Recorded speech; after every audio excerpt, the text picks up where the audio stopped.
Hello everyone, সবাই কেমন আছো? আশা করি সবাই ভালো আছো।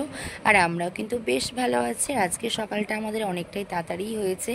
এখন ঘড়িতে প্রায় 4টে সাড়ে 4টে মতো বাজে। আমরা এখন চলে এসেছি পুকুরের কাছে।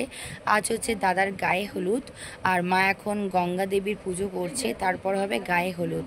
আর এদিকে আমাদের ঝড় উঠেছে প্রচুর সকালের দিকে। আর এখন আজ আমাদের তারিখ হচ্ছে 12ই মে, আমার দাদার বিয়ে।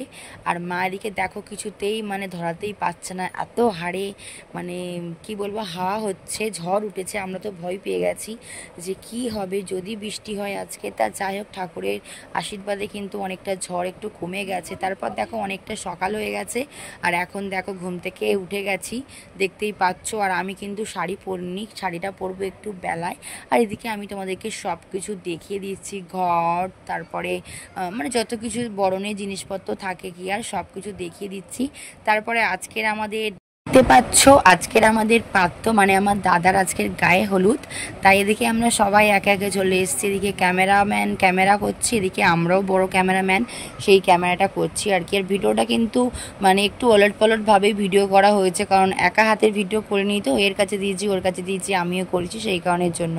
এদিকে আমার বর দাঁড়িয়ে আছে সমস্ত জিনিসপত্র নিয়ে। আর আমার মামার বাড়ির দিদিমা আগের দিন দিয়ে গেছে, মামার বাড়ি থেকে যা যা দিতে হয়, হলুদ, মেথি, হলুদ, চালের পায়েস, দুধ, তারপরে ঘুমসি, যা দিতে হয় সেগুলো সব দিয়ে গেছে, ধুতি। এদিকে দেখো 5জন এদিকে গায়ে হলুদ দিচ্ছে। একটা হচ্ছে আমার দিদি, দুটো দিদি আছে, একটা দিদা আছে, আর একটা পাড়া সম্পর্কে দিদা আছে, এটা আছে জেঠিমাছে লাল কাপড় এপারে পরে আছে।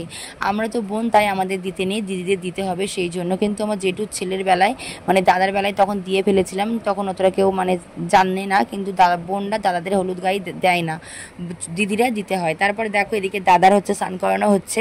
আর আমাদের পুকুরের জলটা না পুরো পচে গেছে অনেকটা, জল কম থাকলে তো জল পচেই যাবে, সেই জন্য তখন আমি বালতি করে জল আনছিলাম, তোমাদেরকে দেখালাম, বালতি ঘড়াই করে জল এনেছি। আর এদিকে ক্যামেরাম্যান ক্যামেরা করছে, আর আমার দাদার বডিটা পুরো বার করে দিয়েছে, তোমরা দেখতেই পাচ্ছ। আর আমার দাদা কিন্তু একটু রোগা, আর কিন্তু আমার দাদার ছোটোবেলাকার ফটো দেখলে তোমরা পুরো অবাক হয়ে যাবে যে এত মোটা ছেলে এত রোগা। সেটা কোনো ব্যাপার না, বিয়ের জল পড়লে বা বিয়ের পরে আবার মোটা হয়ে যাবে, তাই না বলো? তারপর আমার দাদার চুলটা দেখো কত ঝাঙড়া ঝাঙড়া চুল। তারপর আমরা যে মেহেন্দি করেছি সেই মেহেন্দিটা তোমাদের সঙ্গে একটু শেয়ার করছি। আগের দিন মেহেন্দি করেছিলাম রাত 2টো পর্যন্ত, একটা মিনি ব্লগ বানিয়েছিলাম, তোমাদের সাথে শেয়ার করেছি। আমার ভাইজি আমাকে মেহেন্দি করে দিচ্ছে, তারপরে ঘুম পেয়ে গেছে বলে আর করিনি। আজকের ভাবছি আবার এই হাতের মেহেন্দিটা করবো আর কি। মেহেন্দির শেষ নেই, মেহেন্দি করা আমার এখনও শেষ হচ্ছে না। তা যাই হোক, ভিডিওটা কিন্তু আমি তাড়াতাড়ি দেওয়ার চেষ্টা করছি, আমি কিন্তু দিয়েই করিনি বেশি দিন। আর পুকুরের জলটা দেখে আমার এত রাগ ধরছে না, বলার মতো কোনো ভাষা নেই।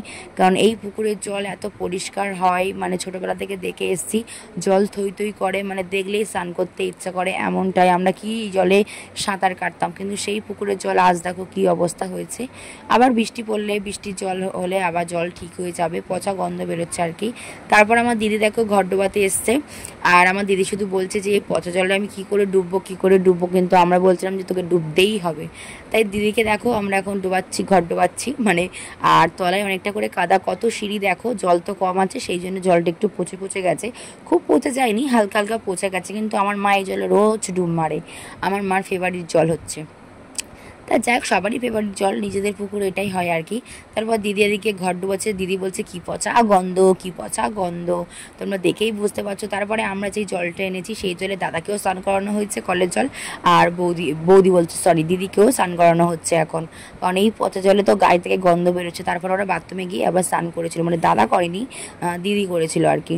তারপর এখন হবে বরণ, আর সেই বরণটা হওয়ার জন্য দিদিকেও পাশে দাঁড়াতে হবে ঘর নিয়ে।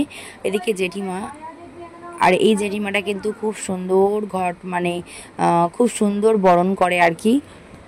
আমার বিয়ের সময়ও এই জেঠিমা বরণ করেছিল, আর জেঠিমা বরণ করছে, আর আমি একটু শিখছি, শিখে নেওয়া ভালো কিন্তু, তাই না বলো?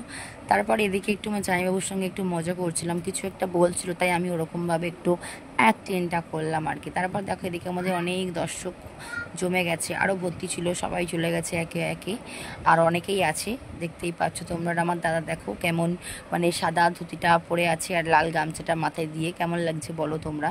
এবার হবে আমার লুকটা এবার তোমাদের সঙ্গে শেয়ার করব। আমি আমার দাদার গায়ে হলুদ হলুদে কেমন লুক করলাম, মানে কেমন লুক বলতে সিম্পলভাবেই সাজুগুজু করেছি। কিন্তু সকালে ভেবেছিলাম রেডি হবো, শাড়ি পরে ফটো ফটো তুলবো, কিন্তু সকালের দিকে করা হয়নি। অত সকালবেলা ভাবলাম যে গায়ে হলুদ দেবো না, তাহলে এত সকালবেলা শাড়ি পরে মানে দরকার নেই, বেলার দিকে আমরা শাড়ি পরবো সব বোনেরা, সেই জন্য আর পরলাম না, মানে পরিনি। কিন্তু এক্ষুনি তোমরা আমাকে দেখতে পাবে, একটু ওয়েট করো। আর জেঠিমা দেখো কি সুন্দর করে করে বরণ করছে, মানে আমার দেখে এত ভালো লাগছে তোমাদেরকে বলে বোঝাতে পারবো না।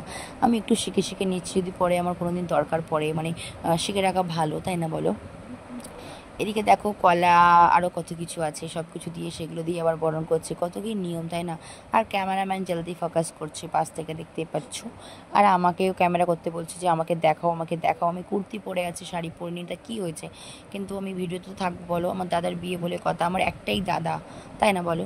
তা যাই হোক, এদিকে দেখো ওদের বরণ কমপ্লিট হয়ে গেছে। এবারে আমরা এখন বাড়ি চলে এসেছি। বাড়িতে এসে আমি রেডি হয়ে নিয়েছি, রেডি হয়ে চলে এসেছি বাজারে, কারণ সব কিছু কেনা হয়ে গেছে, কিন্তু মাথার টোপরটা আনতে ভুলে গেছে। মানে আগের দিন বাজারে এসেছিলো আমার বর আর আমার দাদা, সব নিয়ে এসছে, কিন্তু টোপর আনতে ভুলে গেছে। টোপরের টাকা দিয়ে দিয়েছে, কিন্তু দোকানে ফেলে রেখে দিয়ে চলে গেছে। তাই আমি আর আমার বর চলে এসেছি টোপরটা আনতে।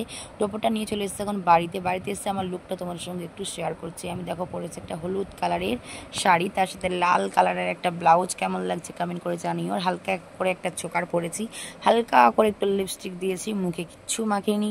আর তারপরে আমার মেহেন্দি পুরো কমপ্লিট হয়ে গেছে। তারপরে সকালের দিকে আমি একটু মেহেন্দিও করেছিলাম, সেটা তোমার সঙ্গে আর শেয়ার করতে পারিনি। আর আমাকে কেমন লাগছে কিন্তু সবাই তাড়াতাড়ি কমেন্ট করে জানিও। আর এই শাড়িটা কিন্তু আমার বিয়ের সময়, মানে বউ ভাতে আমাকে কে গিফট করেছে আমি জানি না, আলমারির ভিতরে ছিল, তাই ভাবলাম পরে নিই, আর কিনবো না। এটা তো নতুন শাড়ি ছিল পুরো একদম, সেই জন্য। আর এদিকে আমার দাদার প্যান্ডেলের ডেকোরেশন চলছে, দেখতেই পাচ্ছ তোমরা। এখানে হবে বউ বসার জায়গা। এখন কাজ অনেক অনেক অনেক বাকি আছে। তারপর আমাদের তো দুপুরে পেট পুজো করতেই হবে, সবার খিদেও পেয়ে গেছে। আর আমাদের এক্ষুনি চলে আসবে কে বলো তো, আশীর্বাদ করতে এখনই আমাদের চলে আসবে। তা এদিকে দেখো কাকিমা আর আমার জিজু, মানে আমার জামাইবাবু, দুজন মিলে এখন রান্না। আর জামাইবাবু কিন্তু খুব সুন্দর রান্নাগুলো করেছিল আর কি, টেস্টি ফুল করেছিল। আর এদিকে আশীর্বাদের লোক চলে এসছে, তাদেরকে আমরা খেতে দিয়েছি। আর সকালের দিকে এসছে বলে টিফিনের ব্যবস্থা করা হয়েছিল, 5-6 রকমের মিষ্টি, নিমকি, সিঙ্গারা, কোল্ড ড্রিঙ্কস, মাজা, দুধ চা, বিস্কিট, মানে অনেক রকমের আইটেম ছিল আর কি। সেগুলো জোগাড় করতে করতে সবাই মিলে, আর আমি আর ভিডিও করতে পারিনি, তাই তোমার সঙ্গে শেয়ার করতে পারলাম না। প্রথমে আশীর্বাদ করেছিল আমার ঘরের দাদু দিদা, তারপর সবাই আশীর্বাদ করেছে। তা যাই হোক, দাদার শ্বশুরবাড়ি থেকে আশীর্বাদ করে দাদাকে দিয়েছিল সোনার চেন। আর চেনটা তোমাদেরকে আমি দেখাতে পারলাম না, কারণ অনেক ব্যস্ত ছিলাম, পরে একদিন তোমাদেরকে অবশ্যই দেখিয়ে দেবো। আর এদিকে একটু ভালো করে তোমাদেরকে দেখাচ্ছি মিষ্টি টিষ্টি সব কিছু আর কি। তারপরে এখানে একটা নিয়ম থাকে যে আজকের মানে আমাদের গেঁতি ছাড়া অন্যজনের বাড়িতে দাদা খাবে, সেজন্য তাদের বাড়িতে চাল, ডাল, আলু, তেল, শুকনো লঙ্কা, হলুদ, মশলা দিতে হয়, এরকম নিয়ম আছে, অল্প অল্প করে দিতে হয়। সেটাই এখন রেডি করে নিয়েছি, করে নিয়ে এখন সবাই যারা গায়ে হলুদ দিয়েছে তারা এখন এইগুলো নিয়ে সব মাথায় করে নিয়ে ওদের বাড়িতে রাখতে যাবে, একটা নিয়ম আছে সেই কারণের জন্য। এদিকে ঠাকুরমশাই চলে এসছে, আর এদিকে দেখো নানি মুখ করতে বসে পড়েছে, বাবা করছে নানি মুখ, আর দাদার তো গদিলি লগ্নে বিয়ে, তাই জন্য আমরা যাব একটু তাড়াতাড়ি। আর এদিকে দেখো আমার বড় খেতে বসে পড়েছে, আমিও বসে পড়েছি, সবাই খেতে বসে পড়েছে। আর 7টার মধ্যে আমাদের বিয়েতে বসতে হবে, মানে দাদার বিয়েতে বসতে হবে 7টার মধ্যে, সেই জন্য আমরা বেরোবো বাড়ি থেকে 5:30 বা 5টা নাগাদ বাড়ি থেকে বেরোবো। আর এদিকে আমার বর তাড়াতাড়ি করছে, তার কারণ কেন জানো, তার কারণ হচ্ছে কিনা গাড়ি এখনও সাজানো আমাদের হয়নি, তাই গাড়িটা দোকানে বলে এসছে, কিন্তু এবার সাজাতে যাবে, মালা টালাগুলো আনতে যাবে, এই আর কি, অনেক দায়িত্বে আছে আর কি। তা চলো আমরা তাড়াতাড়ি খাওয়া দাওয়াটা করে নিই। আজকের ভিডিওটা বেশি বড় করলাম না, আজকের ভিডিওটা এখানেই শেষ করলাম। তোমরা সবাই ভালো থেকো, সুস্থ থেকো, নিজের খেয়াল রেখো, আর আমার পাশে থেকো, আমাকে সাপোর্ট করো। আরও নতুন নতুন ভিডিও আসতে চলেছে, তোমরা শুধু আমার চ্যানেলের দিকে একটু চোখ দিয়ে থাকো। চলো বন্ধুরা, আজ আসি, দেখা হচ্ছে আবার নতুন একটা ব্লগে তোমাদের সাথে। টাটা।